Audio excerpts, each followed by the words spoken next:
Once a hub of steel production and coal mining, the city of Pittsburgh has been completely overrun with air pollution since the late 19th century. Historically referred to as a city of smoke, Pittsburgh has long since had a reputation as a city weighed down by dirty air. Today, Pittsburgh is nothing like the city it once was. Steel production has gone down in the past few decades, and the coal industry is slowly leaving Appalachia. 1970s and 80s environmentalist movements were not lost on Pittsburgh.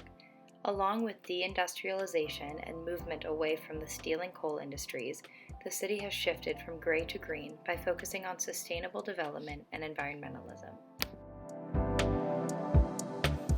Unfortunately, Pittsburgh's journey towards becoming a completely sustainable city is not over yet and has room to grow, with poor air quality remaining a huge problem in the region.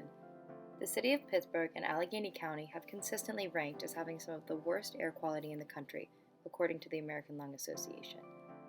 Much of the air quality issues plaguing Pittsburgh today come from the Mon Valley Works, a network of industrial facilities located on the Monongahela River. The Irvin Plant, Edgar Thomson Works, and Clairton Coke Works are responsible for the vast majority of air pollution in Pittsburgh.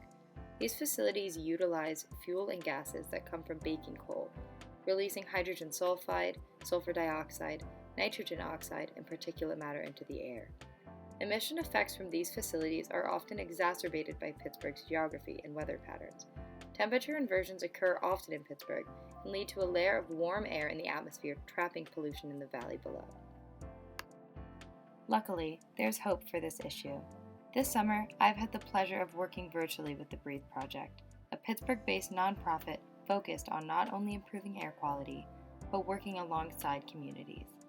We launched as a hub with health and science as the core, but connections directly with grassroots community members whose voices traditionally have been left out of conversations about air quality impacts.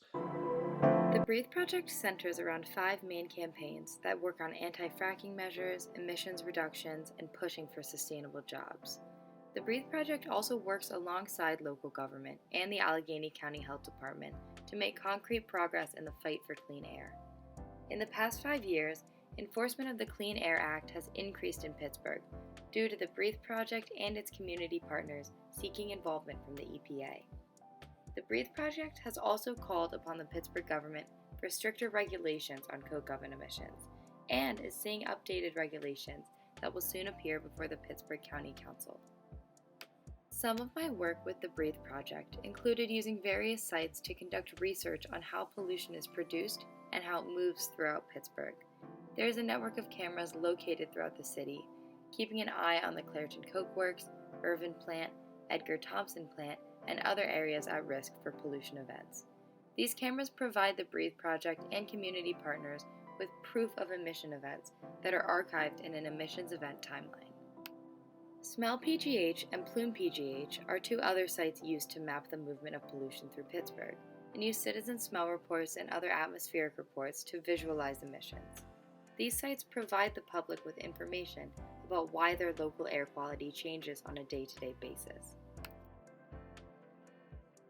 Fortunately, much progress has been made since the resurgence of the Breathe Project in 2013, and this progress is expected to continue into the future. Recent wins for the city of Pittsburgh include the shutdown of the Shenango Coke Works plant and increased accountability for polluters. Most recently, there was a case filed by Clean Air Council and Penn Environment that documented 12,000 violations of the Clean Air Act during that 100 days that happened. And each of those violations can be subjected to a fine of $99,000 each. PM 2.5 emissions in Pittsburgh are also about 24 to 25% lower than they were 20 years ago. And while this is positive news, it is important to note that areas upwind of Pittsburgh have experienced air quality improvements of 30 to 50%. This means that polluters are still having negative impacts on downtown Pittsburgh, and there is still more work to be done. So what's next? Dealing with the Mon Valley Works is not new for the Breathe Project, but there are new challenges on the horizon for Pittsburgh air. The petrochemical and oil and gas industries are expanding rapidly around Pittsburgh and operate differently than the steel industry. Fracking, pipelines, and ethane crackers are the new wave of pollution threats. On top of these new threats, outdated emission standards are still allowing some polluters to slide through the cracks. That standard should be somewhere around 8 micrograms per cubic meter.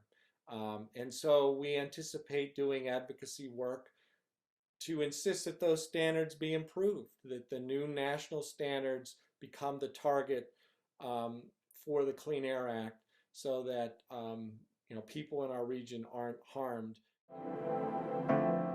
It is up to the Breathe Project to utilize its resources and reach out to community partners, local government, and the EPA to minimize these new threats to Pittsburgh, without losing focus on already established polluters. This is a big job that will possibly take decades of work from many groups of people, but the payoff will be worth it when all Pittsburgh citizens can enjoy clean air.